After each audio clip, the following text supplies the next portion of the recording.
প্রীতি শুভেচ্ছা অভিনন্দন, বড়দের আমার অনেক প্রণাম। আজ এই অনুষ্ঠানে শামিল হতে পেরে অনেক সৌভাগ্যবান বলে মনে করছি। আজ এইখানে বসে আমার মূল কাজ হয় সঙ্গীত পরিবেশন। এখানে আমি সবার কথা শুনে হয়তো কিছু না বলে থাকতে পারলাম না, সেজন্যই দাদাকে হয়তো ইশারা করে বললাম আমি কিছু বলবো। আমি সঙ্গীত নিয়ে স্নাতক বিষয় পড়ছি। সাধারণত আমাদের সঙ্গীতের যে মূল বিষয়টি শাস্ত্রীয় সঙ্গীত, আমি এখানে প্রথম যে বইটি পড়েছি হিতেন্দ্রনাথ ঠাকুরের লেখা, সেখানে শাস্ত্রীয় সঙ্গীতের সম্পূর্ণটাই কিন্তু আমাদের ইসলাম ধর্মীয় সংক্রান্ত। আমরা সাধারণত এই তাদের কাছেই শুনতে পাই, এই মূল শাস্ত্রীয় সঙ্গীতের যে ধারা তাদের কাছ থেকেই আমরা শিখি। সাধারণত কলকাতায় আমি আমার ক্লাস করতে যাই, আমার গুরুজি উস্তাদ রশিদ খান সাহেব, তার কাছে আমি একদম ক্লাস 3 থেকে সঙ্গীত চর্চা করি। আরো তার এমনকি অজয় চক্রবর্তীর গুরু আমির হোসেন খান সাহেব, এইভাবে প্রক্রিয়াটি চলে আসছে। সেক্ষেত্রে আজকে আমার মনে হচ্ছে যে, জানি না কত কি বলতে পারছি, আমার মনে হচ্ছে যে ঠিক সঙ্গীত বিষয়টাকে নিয়ে আমার হয়তো বললে কিছুটা হয়তো বলতে পারবো। সেজন্য আর মূল আমার কথাটা হচ্ছে মনুষ্য ধর্ম হচ্ছে মানুষকে ঈশ্বরের পথে নিয়ে যেতে সাহায্য করে। আমার কথাটা সেটা না, মনুষ্যত্ব মানুষকে ঈশ্বরের পথে নিয়ে যেতে সাহায্য করে। শুধুমাত্র ধর্মই নয়, ধর্ম একটা ডিসিপ্লিন শেখায় মানুষকে। সেখানে আমরা বর্তমানে দেখছি ধর্ম একদম আনডিসিপ্লিনড হয়ে রয়েছে। তাই আমার গানটির মূল মনুষ্যত্বের সুরের কথাই আমি বলছি।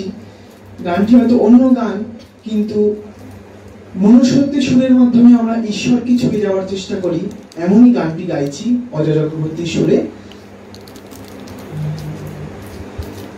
আমি সুরে সুরে ওগো তোমায় ছুঁয়ে যাই, নাই বা পেলাম দর্শ তোমার, নাই বা পেলাম দর্শ তোমার, গানে গানে যদি তোমায় পাই, তোমায় ছুঁয়ে যাই।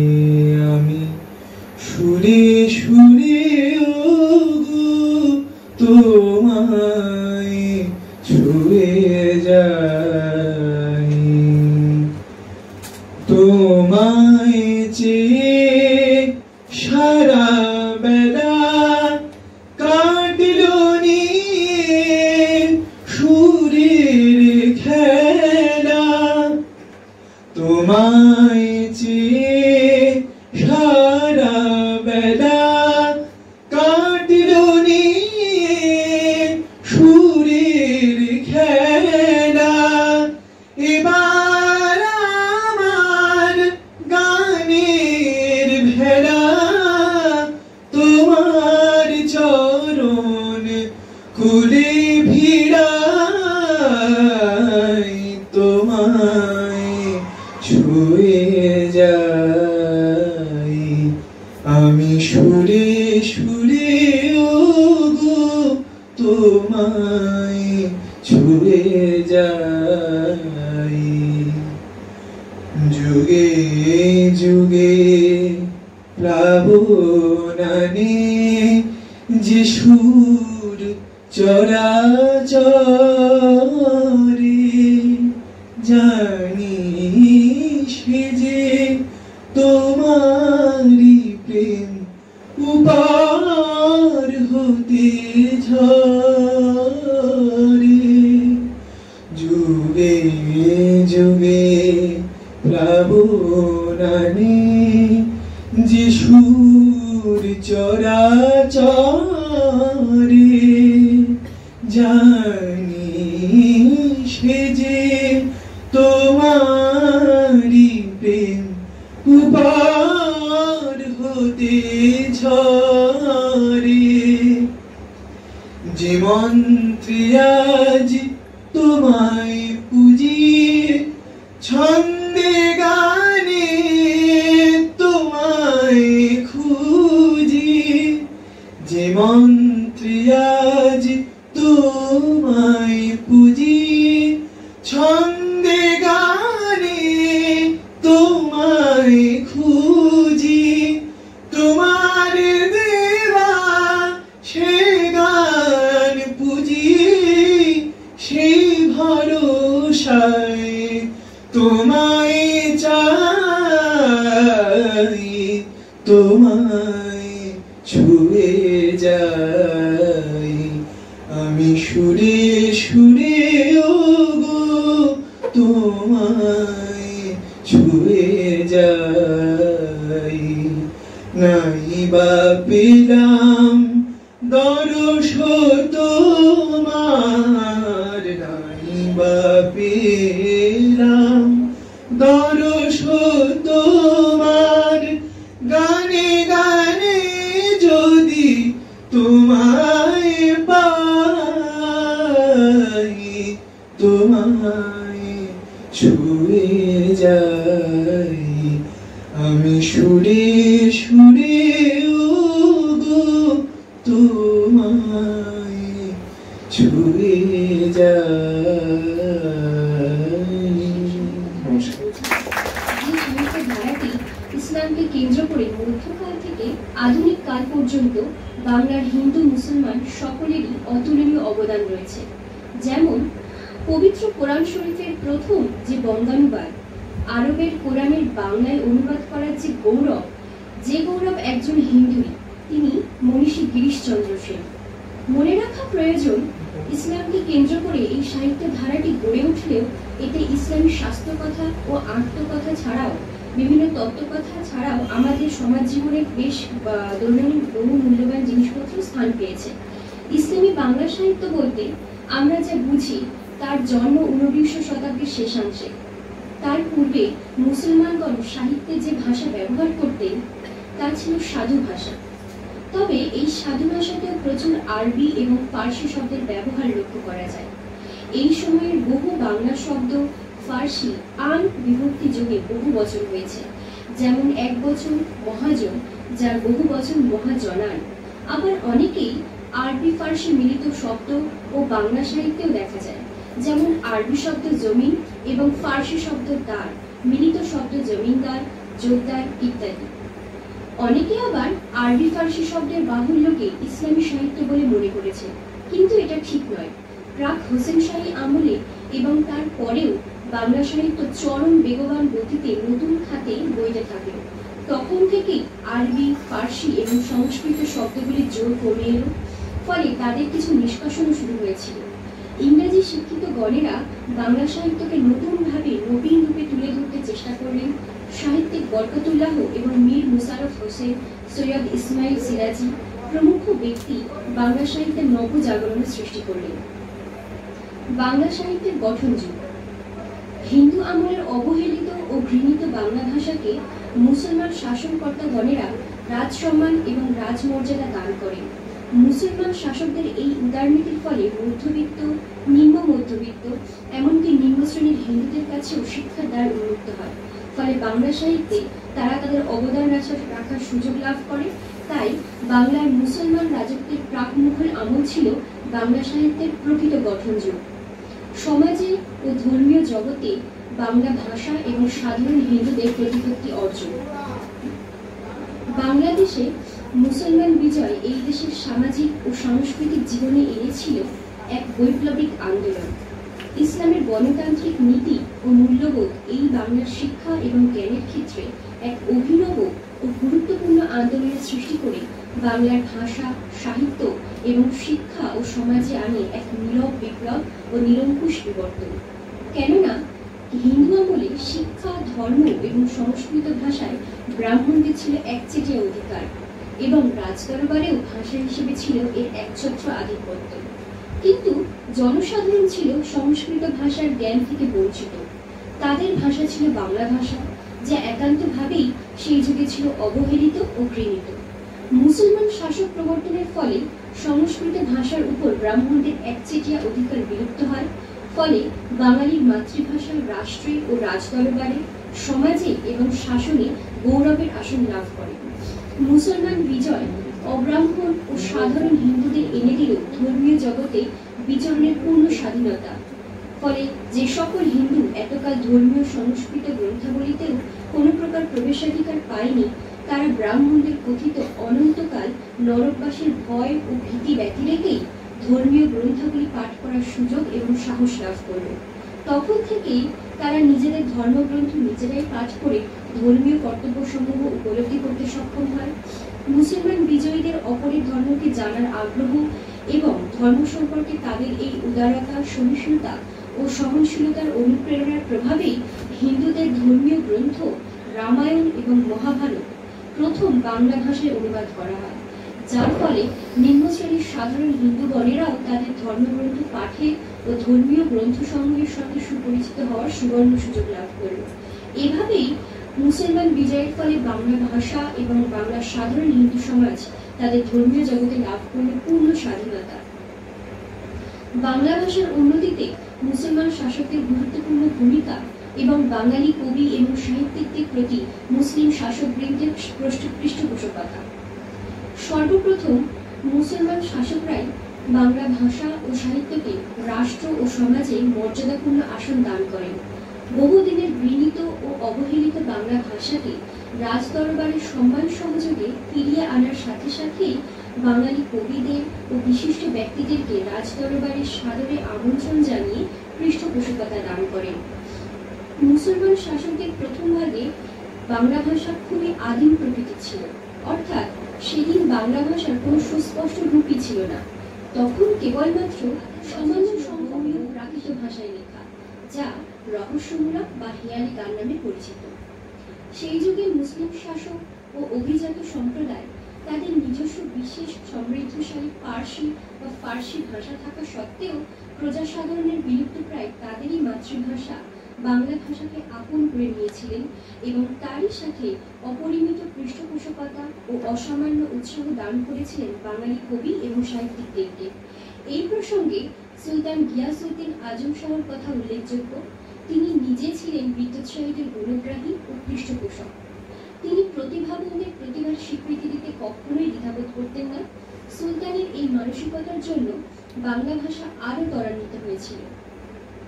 সুলতান গিয়াসউদ্দিন আজম শাহ দ্বারা উৎসাহিত হয়ে মুসলিম কবি শাহ মোহাম্মদ সাগি তার বিখ্যাত কাব্য ইউসুফ জুলাইখা প্রণয়ন করেন, যা বাংলা সাহিত্যের বিপ্লবের সৃষ্টি করে। সুলতান শামসুদ্দিন ইউসুফ শাহ ছিলেন বাঙালি কবিদের একজন বড় পৃষ্ঠপোষক। তিনি কবি মালাধর বসুকে গুণরাজ খান উপাধিতে ভূষিত করে ভগবতের বাংলা অনুবাদ করার জন্য তাকে নিয়োজিত করেন। মালাধর বসুর শ্রীকৃষ্ণ বিজয় আজও তার সাক্ষ্য বহন করে চলেছে। বাংলা সাহিত্যে শাস্ত্রকথা। ইসলামী বাংলা সাহিত্যে শাস্ত্রকথা একটি অন্যতম অধ্যায়। শাস্ত্রকথা শুধু ধর্মকেই ধরে রাখেনি, মানব চরিত্রের বহু গুণাবলীকেও রক্ষা করেছে। ইসলামী জীবন দর্শন জীবনকে করে গতিময়, জীবনকে দেয় সত্য ও সুন্দরের পথে বলিষ্ঠ পদক্ষেপ। ঠিক তেমনি সেই যুগে রচিত একটি বিখ্যাত শাস্ত্রীয় গ্রন্থ হল কিলিদে জান্নাত। এর অধিকাংশ বিষয়বস্তুই ছিল ধর্মীয় সম্পর্কে, যা কোরআন ও হাদিস থেকে নেওয়া হয়েছে। এই গ্রন্থে কিভাবে জীব সৃষ্টি হয়েছে, নবীজির প্রশংসা, নামাজ সম্পর্কিত তথ্যাদি, পরনিন্দা পরচর্চা যে ইসলামে খুবই নিন্দনীয় সেই সম্পর্কে, দানের সুফল, নিজেকে সংযত রাখার উপদেশ ইত্যাদি বর্ণিত আছে। ঠিক তেমনি ইসলামী বাংলা সাহিত্যে কাছাছল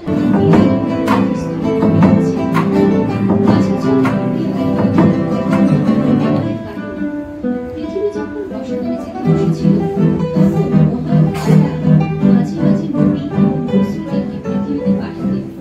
নবী এবং রাসূল মানুষকে সত্য ও সুন্দরের পথ দেখাতেন। মানুষ হিসেবে সকল মানুষের যে দায় দায়িত্ব আছে সেটা বোঝাতেন।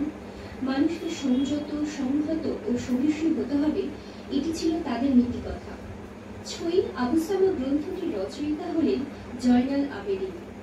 ছয়ী আবু সামা ইসলাম জগতের একটি নামকরা কাহিনী।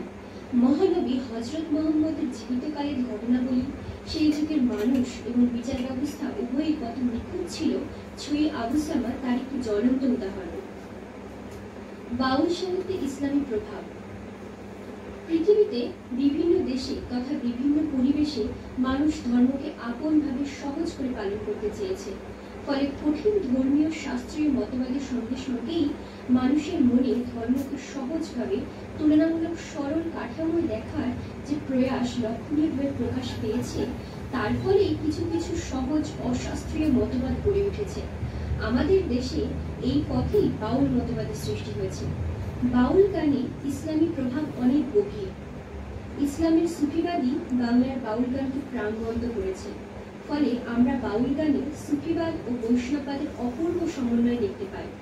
মুসলমান বাউল ফকিররা হৃদয়ের মাঝে পরমাত্মা পরম সুন্দরকে উপলব্ধি করেছেন এবং সেই পরম সুন্দরের রূপকে তারা বিভিন্ন রূপকের সাহায্যে প্রকাশ করেছেন। তাতে একদিকে আছে পবিত্র কোরআনের উপমা ও তেমনি আছে ভারতীয় দর্শনের ব্যাখ্যা। বাউল গানে যে দর্শন আছে তা মানুষকে স্রষ্টা ও সৃষ্টির মাঝে বাধা বন্ধনহীন মধুর সম্পর্ক গড়ে তুলতে সাহায্য করে। নমস্কার। বহু জনপ্রিয় বোবা কাহিনী উপন্যাসটির কিছু ছবি তুলে ধরার প্রচেষ্টা করছি। তিনি তার বোবা কাহিনী উপন্যাসটিতে গ্রাম বাংলার ছবির পাশাপাশি গ্রামের মানুষদেরও জীবনযাত্রা বর্ণনা করেছেন। তিনি এখানে প্রধানত আজাহের নামে একজন মুখ্য ইসলামিক ধর্মের মানুষের জীবনযাত্রা বর্ণনা করেছেন ও পরবর্তীতে তার ছেলে বজির এলো। আজাহের খুব সহজ সরল মনের মানুষ, তাই খুব সহজেই সবাই তাকে বিশ্বাস করে নেয়। সে যেহেতু পড়াশোনা জানে না, তাই লোকদের তাকে ঠকাতে খুবই সহজ হয়। সে প্রতি ক্ষেত্রে ক্রমাগত ঠকেই যায়, যেমন তাকে দিয়ে বাড়ির মালির কাজ করিয়ে নেওয়া, তাকে টাকা না দেওয়া, তাকে বাজার করিয়ে আনিয়ে তার প্রাপ্যটা না দেওয়া প্রভৃতি ক্ষেত্রে। এক কথায় বলা যেতে পারে প্রতি পদক্ষেপে তাকে ঠকতে হয়। সেভাবে সে আর ঠকবে না, সে তার প্রাপ্য কড়াই গন্ডায় আদায় করে নেবে। কিন্তু আদায় করেই বা কি লাভ তার? তার তো নিজের বলতে কেউই নেই, মা, বোন, ভাই, এমনকি তার তো নিজের বাড়ি বলতেও তেমন কিছুই নেই। এসব ভেবে সে কষ্ট পায়। সে মনে মনে ভাবে সে যদি একটা বিয়ে করত, তাহলে তার একটা লাল টুকটুকে বউ থাকতো। সমস্ত সংসারে যে শুধু তাকেই আপন বলে জানবে, বিপদে আপদে যে শুধু তাকে আশ্রয়দাতা বলে মানবে। এইসব ভাবতে ভাবতে তার দেহ মন উৎসাহে ভরে ওঠে। যেমন করেই হোক সে 3 কোটি টাকা জোগাড় করবে। টাকা জোগাড় হলে সে মিজানুদ্দিন মাতব্বরের বাড়ি যাবে এবং তাকে টাকা দিয়ে বিবাহের বন্দোবস্ত করে দেবে। সে আশায় খুব পরিশ্রমের মধ্যে দিয়ে সে এই টাকা জোগাড় করে মাতব্বরকে দেয় এবং যথারীতি তিনি টাকা পেয়ে তার বিবাহের বন্দোবস্ত করে। সেই আশায় খুব পরিশ্রমের মধ্যে দিয়ে তার দিন চলে।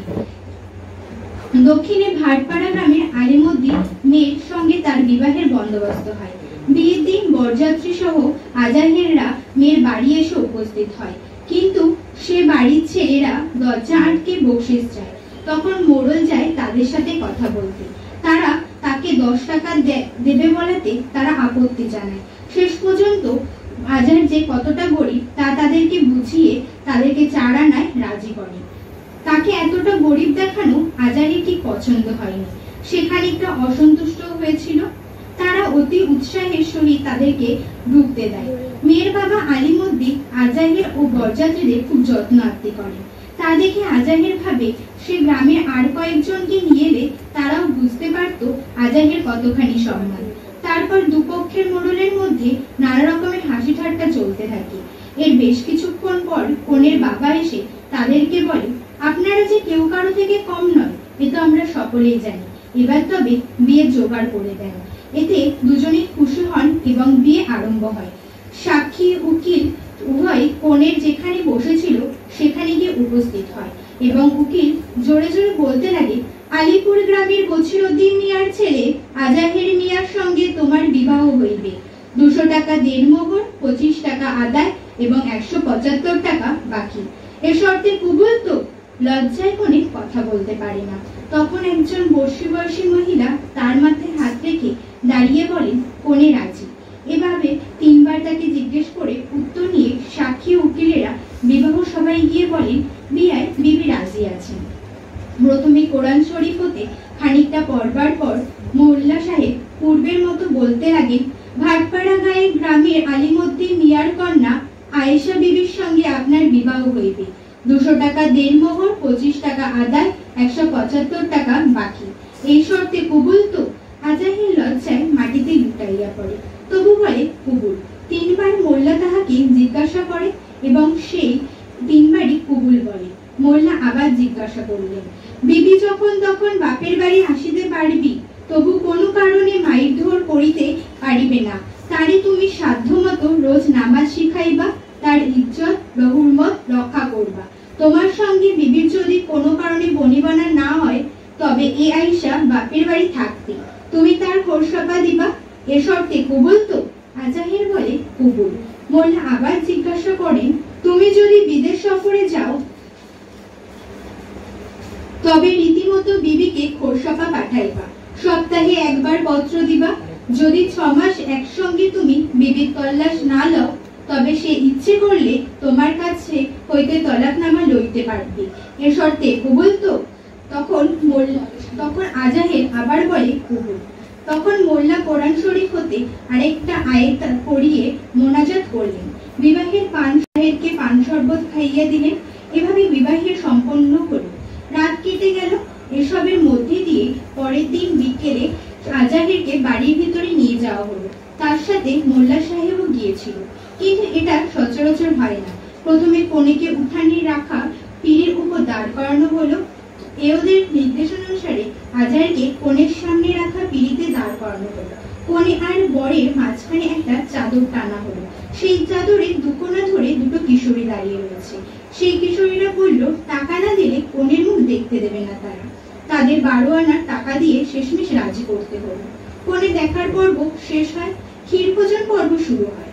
প্রচলিত প্রথানুযায়ী আজাহের তার কনে বউকে কোলপাথারি করে তুলে ঘরে নিয়ে গেল। তাহার হাতের কানি আঙ্গুলে ক্ষীর জড়িয়ে এর বউয়ের মুখের কাছে ধরল। বউও কানি আঙ্গুলের ক্ষীর জড়িয়ে আবার আজাহের মুখের কাছে ধরল। এর মাধ্যমে বিবাহের সমস্ত পর্ব সমাপ্ত হলো। বিবাহের সমস্ত খরচা মেটানোর জন্য আজাহের শরৎ শাহের কাছ থেকে 15 টাকা ধার নিয়েছিলেন।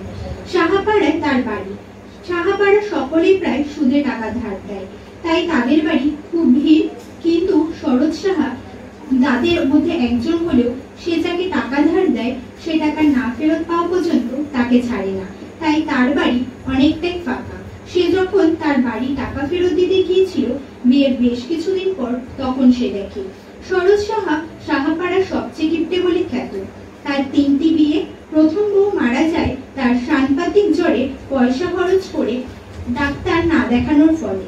দ্বিতীয় বউ সিন্ধুকের চাবি চুরি করে টাকা বের করে তার বাবাকে দিয়েছিল বলে শরৎ সাহা তার মুখে কলকে পোড়ায় ছাপ লাগিয়ে দেয়। সেই লজ্জায় সে গলায় দড়ি দেয়। তার একটি ছেলেও ছিল, তার ওলা ওঠা রোগে বিনা চিকিৎসায় মারা যায়। আজারকে ঠকানোর জন্য সে বলে যে তার 2 বিঘা জমি আছে, দাম 200 টাকা, সেটা তাকে সে দিতে পারে 100 টাকা। তার উত্তরে আজাহের বলে তার কাছে এখন 100 টাকা দেওয়ার মতো সামর্থ্য নেই। তাতে শরৎ সাহা বলেন, তুই এখন 80 টাকা দিয়ে যা, তারপর আগাম বছর জমিতে ফসল হলে তখন বাকি টাকা দিয়ে যাস। সে যথারীতি তাই করে, টাকা দিয়ে যায় এবং জমিতে চাষ করতে থাকে। কিন্তু ফসল ফললে শরৎ সাহা এসে দাবি করে এ জমি তার এবং ধান কেটে নিয়ে যেতে চায়। তখন গ্রামের মাতব্বর মিনাজউদ্দিন আসে এবং প্রতিবাদ করে, যার ফলে শরৎ সাহা জমির ফসল নিতে পারে না। তখন সে কিছুদিনের জন্য দমে যায়, ফলে তার সংসার ও জীবন ভালোই কাটতে থাকে। তার মধ্যে আজাহের একটি পুত্র সন্তান হয়, যার নাম রাখে বজি। সেই ছেলেকে তারা খুব আগলে আগলে রাখে। প্রথমে সামলাতে অসুবিধা হলেও তারপর তারা শিখে যায়।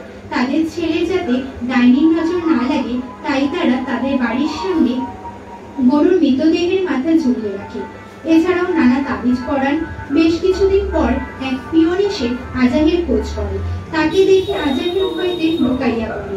তখন পিয়ন তাকে না পেয়ে চিৎকার করে বলে, আজাহের মিয়া 1 নম্বর আসামি বাড়ি নাই বলিয়া তাহার নামে সনম লটকাইয়া জারি করিল।